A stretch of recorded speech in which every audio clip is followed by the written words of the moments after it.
Eu quero falar sobre a história de Elias e a viúva de Serepta. E também, já na sequência, porque são capítulos próximos um do outro, eu quero falar sobre Elias e os profetas de Baal. Você vai ver que esse final, Elias e profetas de Baal, ele é um final da história da viúva de Serepta. Porque a viúva de Serepta, ela era incomodada por esses profetas de Baal.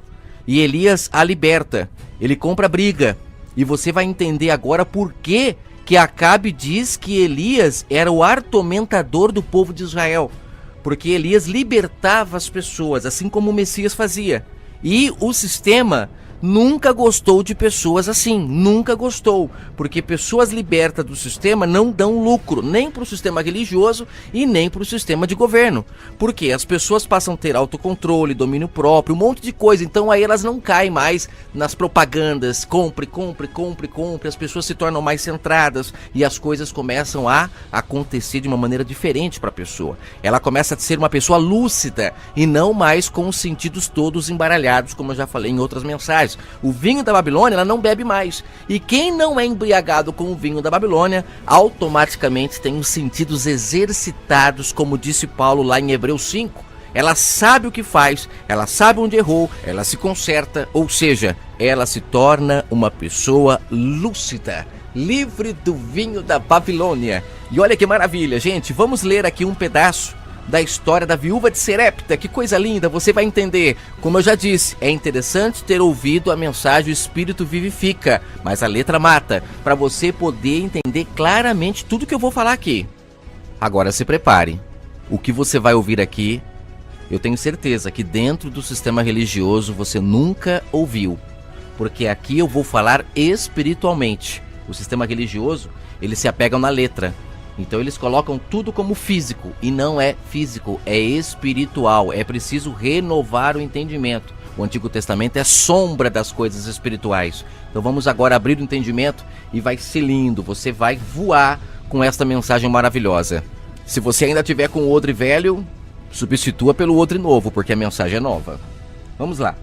A viúva de Serepta, 1 Reis, capítulo 17, a partir do verso 8.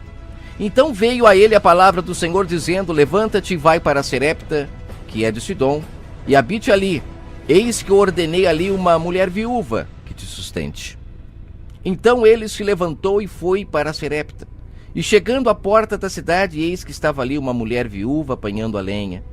E ele, o profeta Elias, chamou-lhe e disse: mulher, traze para mim, por favor, uma vasilha com um pouco de água para que eu beba. E indo ela buscar, ele chamou novamente e disse: traze também agora um bocado de pão na tua mão. Porém ela disse: vive o Senhor teu Deus, que nenhum bolo eu tenho, senão somente um punhado de farinha numa panela e um pouco de azeite numa botija.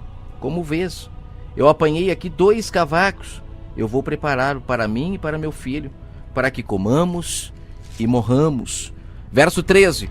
E Elias lhe disse: não temas, vai e faze conforme a tua palavra. Porém, faze disso primeiro para mim um bolo pequeno. Traze para mim aqui fora, e depois farás para ti e para teu filho. Porque assim diz o Senhor Deus de Israel: a farinha da panela não se acabará, e o azeite da botija não faltará, até o dia em que o Senhor dê chuva sobre a terra. E foi ela e fez conforme a palavra de Elias, e assim comeu ele, e também por muitos dias se saciaram. A panela da farinha não se acabou, e da botija o azeite não faltou, conforme a palavra do Senhor, que falara pelo ministério de Elias. E depois dessas coisas, sucedeu que adoeceu o filho desta mulher. Eu vou parar por aqui. Olha, gente, é incrível como que nós somos enganados por esse sistema religioso. Sistema esse que mantém o povo na letra e não liberta eles para entender as coisas do Espírito. Olha só, o profeta Elias, ele vai até Serepta. Quando chegar lá, ele se encontra com uma viúva. Uma viúva que logo no verso 8 está dito que ela iria sustentá-lo. O pai havia preparado aquela mulher para sustentá-lo. Quando chega lá, quem sustenta ela foi ele, o profeta. Olha que coisa maravilhosa. O que é viúva espiritualmente falando? Porque nós temos a imagem da viúva física. Mas o que é a viúva espiritual? Viúva espiritual é mulher de marido morto. E nós sabemos, como eu já falei na letra mata e espírito vivifica, que espiritualmente falando, marido é o criador dos céus e da terra. Só que o povo de Israel, eles haviam abandonado o marido, como o profeta Oséias disse. Se você nunca leu o livro de profeta Oséias, leia. Eles abandonaram o marido, que é o criador dos céus e da terra, e eles foram buscar a quem? Os maridos mortos, os amantes. Eles foram buscar deuses que tinham ouvidos, mas não ouviam, que tinham olhos, mas não viam, que tinham braços, mas não tinham forças, ou seja, maridos mortos. Ou seja, esta viúva, ela estava seguindo outros deuses, outros maridos, e não o Criador dos céus e da terra. Podemos comparar essa mulher com a mulher samaritana. A mulher samaritana também era esposa de maridos mortos. Ela tinha vários maridos, mas nenhum deles era o marido dela, porque eram todos mortos. E o marido dela é o Criador dos céus e da terra, porque ele sim vive. Olha que coisa maravilhosa. A mulher samaritana, ela era de uma das tribos de Israel. Ela levava esse nome de samaritana porque ela morava em Samaria. Se você conhece a divisão das tribos, logo após a morte do rei Salomão, você vai entender que 2 tribos foi para Judá e 10 tribos foi morar em Samaria. E foi lá em Samaria que eles aprenderam a adorar os falsos maridos. Foi lá em Samaria. No livro de 2 Reis, capítulo 17, lá diz até o nome de todos os maridos da mulher samaritana.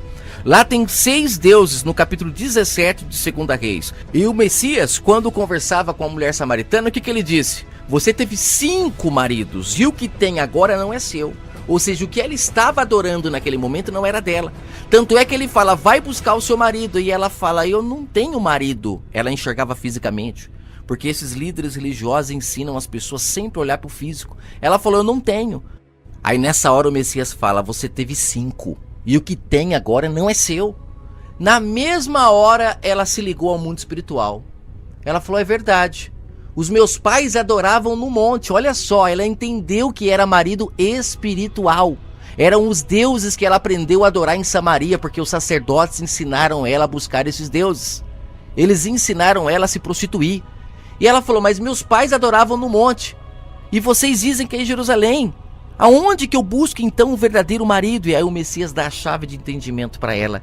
Não é lá e nem aqui, não é em lugar nenhum, é no seu entendimento. É espiritual que você busca o Criador dos céus e da terra, o verdadeiro marido. Aquele que o profeta Oséias disse lá no capítulo 2, que assim que as pessoas reconhecessem que os maridos que elas estavam servindo eram falsos, elas iriam voltar ao primeiro marido, o único e verdadeiro marido que era o Criador dos céus e da terra. Eles iriam abandonar os Baais para servir o Deus que é em espírito.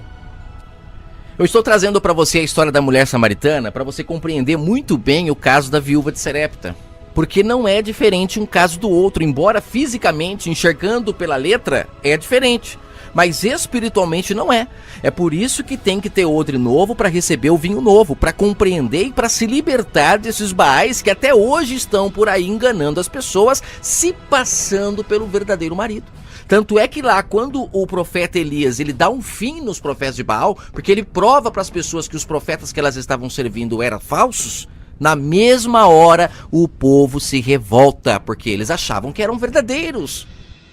Repare bem o que é que Elias pede para a viúva de Sarepta. Ele pede água. Quando ele vê que ela está indo buscar água, aí ele pede o quê? Ele pede pão. Ele percebe que se ela foi buscar água é porque ela tinha água. E água, espiritualmente falando, já falei na mensagem que a letra mata, mas o espírito vivifica, que água, espiritualmente, é a palavra do Pai. O próprio Messias disse quando esteve em carne, vós já estáis limpos pela minha palavra. A água ele compara a palavra. Quando ele disse, ide, fazeis discípulos, batizando-as, é batizando-as no Espírito. Porque é só o Espírito que batiza as pessoas por dentro, que limpa o copo por dentro, como ele disse aos fariseus. Ele disse, vocês limpam o copo por fora, vocês limpam as pessoas com uma água física, mas eu limpo as pessoas com a água interna, é espiritual, é no entendimento. É a palavra que alimenta o corpo espiritual, e não a água física. Então você perceba que quando ele pediu para ele buscar água e ela foi, ele falou, opa, ela conhece o Criador. Ela sabe do que eu estou falando. Então vem cá, volta aqui. Traz agora pão, eu quero que você traz pão também. E na mesma hora ela mostra a deficiência dela, assim como a mulher samaritana mostrou a deficiência dela para o Messias. O Messias falou para ela, vai buscar o teu marido. E na mesma hora ela mostrou que ela adorava deuses falsos. Ela adorava maridos falsos. Maridos que tinham olhos, mas não viam. Ouvidos, mas não ouviam. Tinham bocas, mas não falavam. Ela estava casada com maridos falsos. O mesmo caso da viúva de Serepta. O que ela falou para ele? Eu não tenho pão pronto. Eu tenho a farinha. Eu tenho o azeite. Mas eu não tenho pão pronto. Sabe por quê?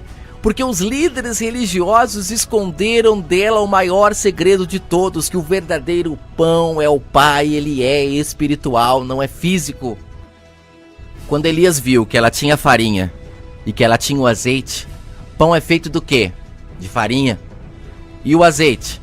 O azeite espiritualmente nós sabemos que é o quê? É o Espírito do Pai, não é? Até hoje as igrejas usam azeite físico nas pessoas, negando que o Espírito Santo do Pai hoje é espiritual, não é mais físico. Até hoje se utiliza azeite para consagrar isso, consagrar aquilo, mostrando que esses homens ainda estão na letra. É preciso nascer do Espírito. É preciso nascer do Espírito para entender que o Messias disse que o Espírito é como o vento, está em todos os lugares. Nós não conseguimos vê-lo, mas sentimos. Ou seja, é impossível controlar o Espírito do Pai. Dizer culto do Espírito Santo, isso é uma blasfêmia. Hoje vamos buscar o Espírito Santo como se fosse possível. Tente segurar o vento na sua mão agora aí onde você está para ver se você consegue. Assim é o Espírito do Pai. Ninguém consegue dominá-lo. Ele está em todos os lugares operando e fazendo o quê? Qual é a sua função? Convencer o homem do seu pecado. Tem muita gente andando pelas esquinas se convencendo de que roubou e estão devolvendo. E quem é que está fazendo isso? É o Espírito do Pai. Não são homens. As pessoas não precisam de ir nesses templos, nesses prostíbulos para ouvir isso. Quem tem a herança do Pai dentro de si, roubou, devolve. Matou, vai lá e restitui a família. São pessoas conscientes de suas atitudes. Em momento de fúria, em momento de loucura, fazem muita besteira, mas são capazes de voltar e restituir tudo o que defraudaram, assim como Zaqueu o fez. E sabe por que Jesus foi criticado pelos líderes religiosos da época? Eles falaram, este é aquele que janta com pecadores, com ladrões. Sabe por que eles ficaram bravos? Porque Jesus ensinou Zaqueu a se achegar ao Pai pela obediência, não pelo sacrifício. O tiro dos líderes religiosos saiu pela culatra. Zaqueu foi salvo antes da cruz. E hoje, eles utilizam que é a cruz que salva as pessoas, mas é mentira. Até hoje eles vivem do sacrifício. Eles viviam do sacrifício de animais antigamente. Hoje eles vivem do sacrifício do Messias. E como eu disse e repito, lá em Marcos 12, o Messias deixou muito claro, vocês líderes religiosos me matarão para viver da minha herança, viver do meu sacrifício, da minha morte. Vocês viverão da minha morte. Mas aquele que se chegar ao Pai pela obediência e não pelo sacrifício, esses o Pai aceitará, porque não são enganados, se consertam uns com os outros, porque o Pai habita nas pessoas, e quando fazemos as pessoas, fazemos ao Pai. E isso o Messias também deixou claro em Mateus 25. Todas as vezes que fizerem alguma coisa aos meus pequeninos, a mim o fazes. Quer prejudicar o próximo? Prejudique. Naquele dia pagará caro perante o Pai. Agora vai para a igreja pedir perdão, sacrifício? Isto não agrada o Pai. O que agrada o Pai é a obediência à sua palavra, o verbo da vida. Ele veio aqui e falou. E aquela viúva de Serepta, ela obedeceu Elias. Tanto é que lá na frente Acabe fala que Elias era o perturbador de Israel. Assim como os líderes religiosos falavam de Jesus Cristo. Jesus Cristo também era o perturbador de Israel. Sabe por quê? Porque ele ensinava às pessoas o caminho correto de se achegar ao Pai, que era o amor ao próximo. E eles não aceitavam isso, eles não aceitavam, porque o sistema religioso, quanto mais as pessoas estão endividadas, quanto mais as pessoas estão dentro de um buraco, mais eles crescem. Porque eles dizem que eles têm a resposta para a solução deles. Basta você ligar a TV e você vai ver lá, principalmente a Igreja Universal e tantas outras. Tá com problema? Vem pra cá, porque é aí que eles lucram. Eles lucram com isso. É necessário as pessoas não se consertarem, as pessoas se matarem, ter adultério, ter tudo isso. Sabe por quê? Porque é assim que eles ganham dinheiro. As pessoas vão procurar Deus dentro desses lugares. E lá, através dos seus prodígios, sinais e maravilhas, eles enganam o povo. Ao invés de ensinar a pessoa a se consertar, porque é só isso que tapa buraco. É só isso que fecha os abismos. Se você não voltar lá e não se consertar, não se levantar da onde você caiu, daquela pessoa que você trapaceou, se você não voltar lá e não devolver para ela o que você roubou, automaticamente o abismo continuará aberto e sua vida nunca melhorará. A única coisa que acontecerá será passado na sua cabeça um bálsamo, um engano, uma palavra mentirosa, vai dar aquela aliviada, mas de fato nunca muda, porque é necessário que você continue preso na mão dos líderes religiosos. Eles precisam do seu dízimo, da sua oferta todo mês para se manter. Eles vivem da herança do Messias. Será que é tão difícil entender isso? Mas vamos continuar aqui na viúva de Serepta. Quando Elias viu que ela tinha farinha e que ela tinha azeite, opa, ela tem água, ela tem a palavra. Ela tem farinha, ela tem um pouco da palavra do Pai nela. Ela tem azeite, ela tem o Espírito do Pai. Essa tá fácil. Essa daqui eu consigo falar fácil. Assim acontece quando a gente mostra uma palavra dessa para as pessoas que ainda tem farinha do Pai dentro delas, que ainda tem azeite do Pai dentro delas, ainda tem herança, que é o que aconteceu com o filho pródigo. O filho pródigo, por que ele reconheceu que estava comendo lavagem? Porque havia farinha nele, havia azeite nele, ele não estava de tudo contaminado. Lá o texto diz que o filho pródigo, ele caiu em si, ou seja, ele voltou para dentro de si. Ele reconheceu que na casa do Pai tinha pão. Olha que coisa linda! Na casa do Pai, ou seja, fora da religião, existe verdade. E ele foi atrás e buscou essa verdade, foi aceito pelo Pai. E o filho que estava morto ressuscitou. Mas aí eu te pergunto, o filho pródigo estava vivo para o mundo ou morto? Para o mundo ele estava vivo. Para o Pai é que ele estava morto.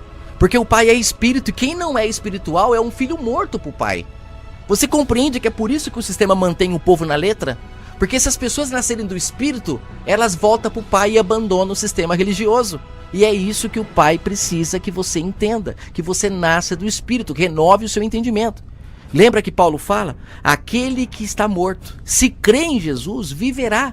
Você acha que é o corpo físico aqui, é a morte física? Não, gente, o Pai é Espírito. Quem ressuscita são pessoas que saem da carne e nascem para o Espírito, e automaticamente para o Pai, são filhos vivos. Quem é espiritual é filho vivo para o Pai. Quem é da carne, da letra, é filho morto para o Pai. Só para voltar na viúva de Serepta, antes eu queria lembrar você daquela passagem daquele rapaz que vivia entre os sepulcros. Por que entre os sepulcros? Porque ele vivia no meio de pessoas mortas.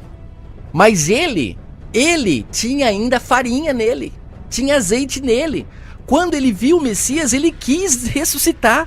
O Messias falou, então vem, meu querido, vem. Abandona esse povo morto, vem para o mundo espiritual. Aí eu lembro a passagem de Paulo novamente. Aquele que estiver morto, se ouvir a voz do Messias, ressuscitará. E este moço ressuscitou. Ele abandonou os sepulcros e foi para o mundo espiritual. E aquele espírito carnal, aquele espírito da letra que estava nele, foi para onde? Para os porcos, porque esse espírito adora lavagem, gosta de comida fermentada, foi para os porcos. E diz a história que os homens daquela região ficaram furiosos com o Messias, porque ele estava tirando o lucro deles. Eles viviam de pessoas como aquela, eles viviam dos porcos, os porcos davam lucro para eles. Elias também foi chamado de argumentador por Acabe, porque Elias libertava as pessoas, e foi o que ele fez com a viúva de Serepta. Quando a viúva preparou, diz a história que nunca mais faltou o quê? Faltou azeite na panela. Aquela mulher conheceu o pai espiritual e abandonou os seus maridos, os seus amantes, para buscar o Pai em espírito. Assim como a mulher samaritana, após conversar com o Messias, saiu anunciando o evangelho espiritual para todos, esta também, a mulher, a viúva de Serepta, ela também pôde levar às pessoas o azeite que transbordava em sua botija. E não vendia não, como os líderes ensinam que ela vendia o azeite para poder sustentar a sua casa. Não. Olha como esses homens só pensam no dinheiro, porque no texto não diz que ela vendeu esse azeite. Muito pelo contrário, as pessoas que nascem do Espírito, elas dão de graça o que de graça recebem. Elas não querem lucro, porque o dinheiro é coisa física e o conhecimento é espiritual, não tem como vender. E tem muita gente vendendo, e vendendo coisa fermentada. Isso é que é o pior ainda. Para não prolongar muito, diz o texto que o filho dessa viúva morreu. E aí Elias veio e trouxe a vida novamente a esse moço. Você se lembra que o Messias disse que é impossível colocar vinho novo em odre velho? É impossível costurar roupa nova em vestes velhas? Rasga, não suporta. Esse moço não aguentou, ele não suportou a verdade. Mas Elias, através do Espírito da vida do Pai, de suas palavras, ele conseguiu trazer esse moço à vida. E o mais interessante é que quando o moço morreu, a viúva ela falou uma coisa muito interessante. Ela disse assim, ó: o que tenho eu contigo, no verso 18, homem de Deus? Você vieste a mim para trazeres a memória da minha iniquidade? Olha o que essa mulher falou, gente. Será que ele estava só preparando um azeite, uma comida, um bolinho mesmo para comer? Ou ele estava mostrando para ela que era iníqua, que ela estava buscando um marido falso, que ela não estava conseguindo o que ela queria, que a vida dela estava toda amarrada, justamente porque ela estava buscando deuses falsos, maridos falsos, e não o Criador dos céus e da terra, que é espiritual. Eu vou ler de novo, no verso 18. Quando o moço morre, a mulher diz: você vieste a mim para trazer a memória da minha iniquidade. Olha só, gente, memória é espiritual. Elias, esse pão, ele não é um pão literal, ele é espiritual. Esse azeite não é um azeite literal, ele é espiritual. Muitas pessoas, quando ouvem uma mensagem dessa, abandonam tudo. Elas saem fora. Elas falam, não é possível, é muita confusão. Mas elas voltam. Porque o Pai vai trabalhando, vai limpando. O que precisa é que a pessoa abra a porta. Lembra que o Messias está do lado de fora batendo? O que precisa é que as pessoas abram a porta para ele entrar. Primeiramente, elas têm que deixar ele limpar, porque está tudo sujo lá dentro. Como pode ele estar do lado de fora? É porque lá dentro não cabe. Precisa tirar primeiro toda a iniquidade para ele poder entrar. E aí quando ele entra, o menino ressuscita.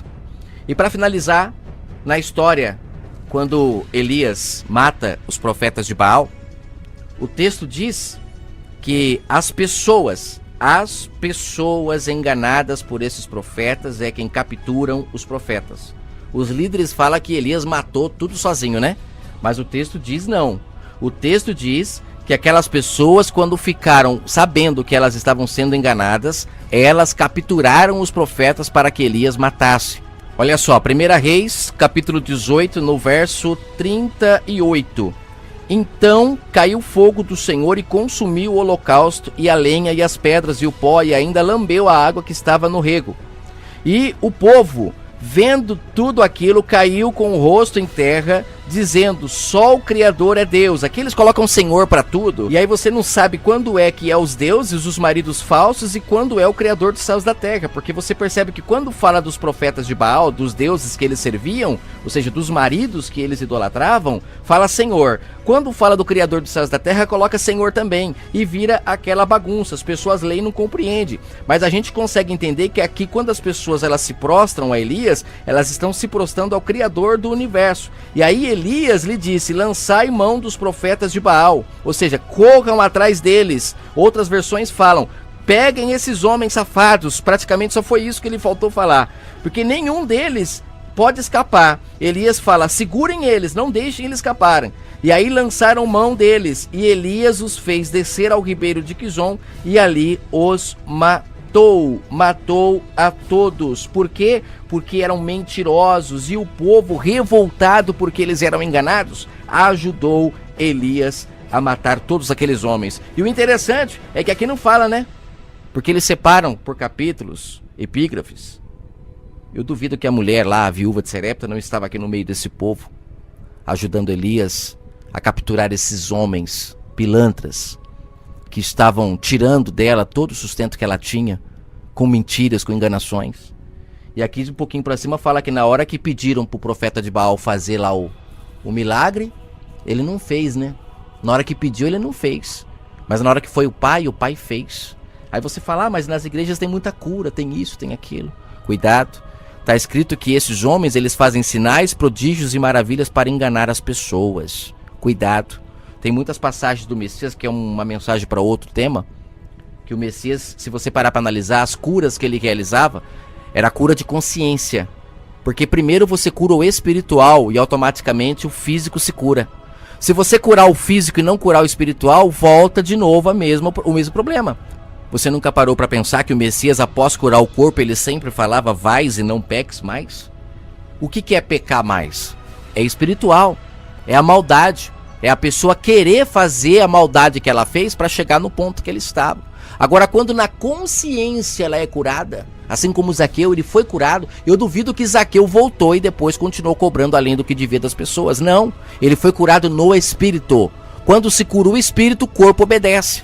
Tente sorrir quando você está triste. Tenta ficar triste quando você está alegre demais. Você não consegue, porque o corpo obedece o seu espírito, é o seu espírito que manda em você. É por isso que temos que conhecer o mundo espiritual. Se todos nós conhecêssemos melhor o mundo espiritual, pode ter certeza, muito mudaria o mundo. Fiquem com essa mensagem.